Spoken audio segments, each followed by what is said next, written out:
Hi everybody, this is Anne.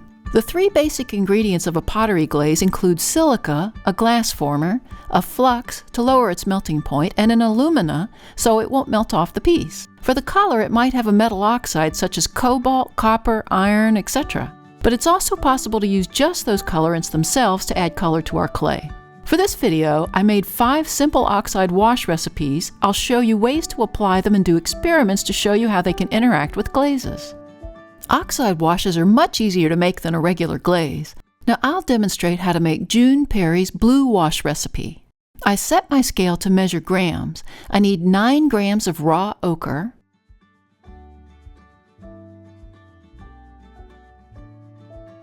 I then measured out 2 grams of cobalt oxide.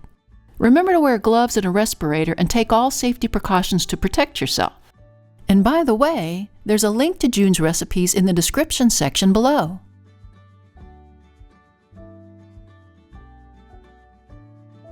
June's recipe calls for a half a cup of water, but as long as I add enough water for the mixture to flow from my brush like a watercolor, that seems to work for me. There are many ways to apply these colorants. One way is to use a Japanese calligraphy brush and do line work. I dip the brush and wipe off the excess, then make my marks. The washes can be runny and spread easily, so keep in mind that your marks may not be as crisp as you want. Another popular way to apply a wash is by sponging it on. If I cut a sponge and shape it at the end, I can dip that in the wash and stamp it.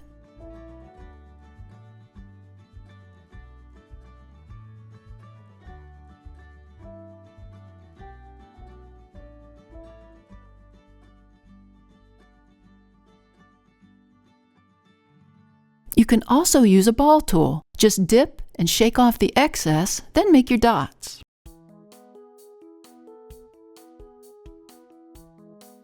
I've also seen people splatter it. A used toothbrush would be good for that. The oxides can be messy, so use a piece of newspaper to catch any of the extra spray.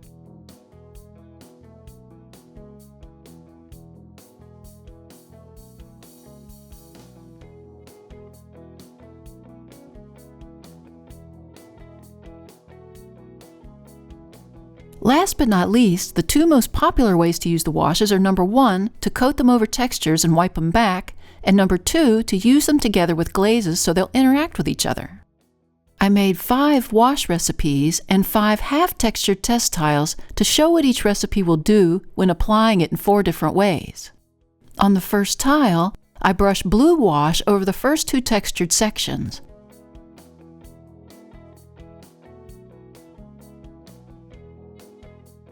On the third section, I only brushed a few lines along the center and left the 4th section blank for now. Using a damp sponge, I wiped back the glaze on one of the textured sections. I rinse the sponge often as it fills up fast. The wash will stay in the crevices. The glaze I'm using is Amico Celadon iron. I brushed 3 layers on the 3rd and 4th sections of the tile.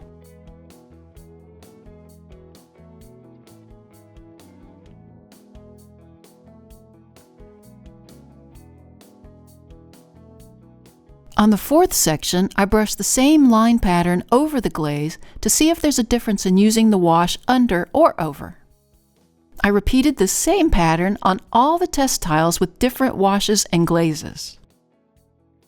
On the second tile, I tested dark red-brown wash with Georgie's eggshell glaze. The red-brown has copper, red iron, and a bit of china clay and a bit of frit to lower the melting point.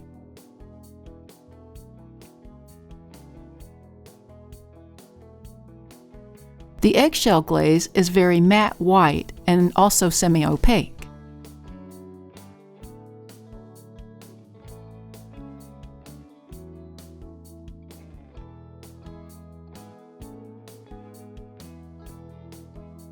I made sure to take good notes by documenting each combination on the back of each tile. On the 3rd test tile, I used a tan orange wash and Amico Sapphire float glaze. The tan orange has rutile and titanium along with a little Gerstley borat to lower the melting point.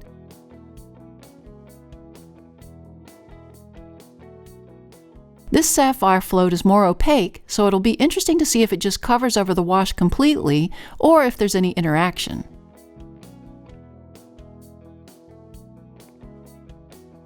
The fourth test tile is a yellow iron wash paired up with Georgie's Jujube white glaze. The yellow iron has only red iron oxide and titanium dioxide to lighten the rusty red.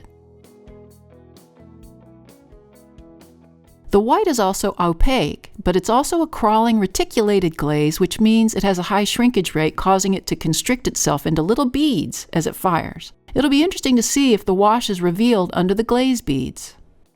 Test 5 is the light green wash paired with a deep olive speckle glaze. This wash recipe has some cobalt, rutile, chrome, and Gerstley, which acts as a flux.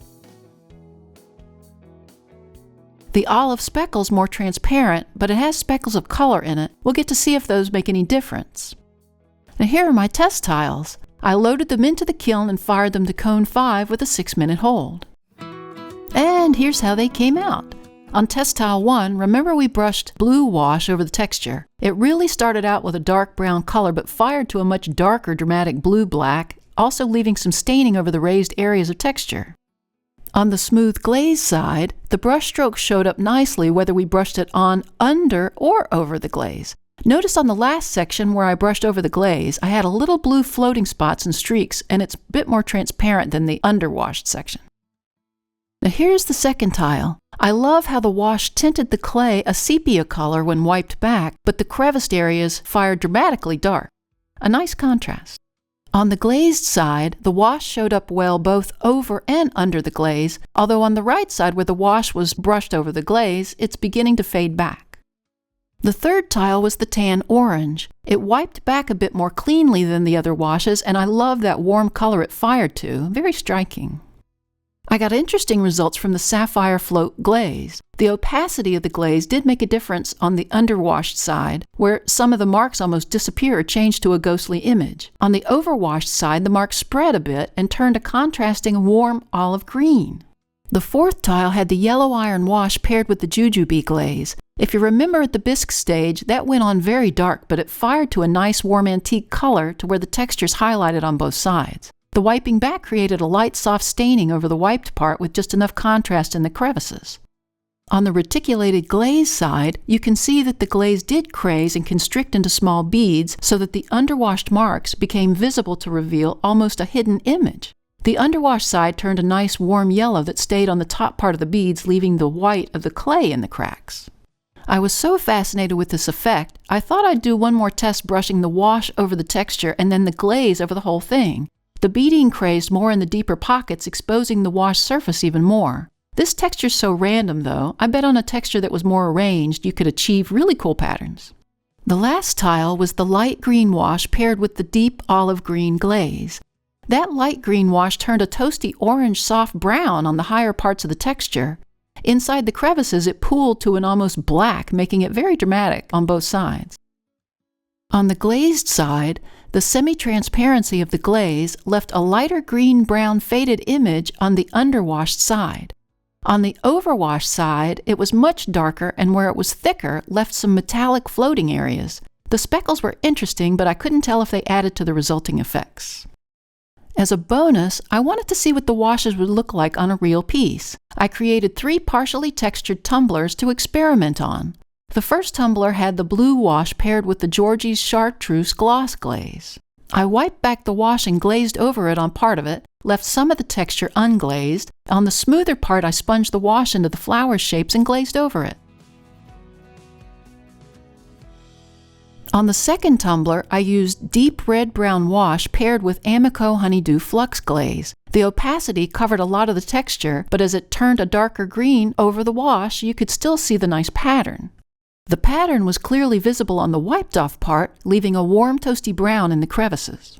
On the smooth side, I left a horizontal swatch unglazed, then brushed the wash over the glazed and unglazed areas and around the unglazed box. The glaze changed the color of the wash all the way from a dark green to an almost gold around the box, which highlighted the warm brown of the raw clay.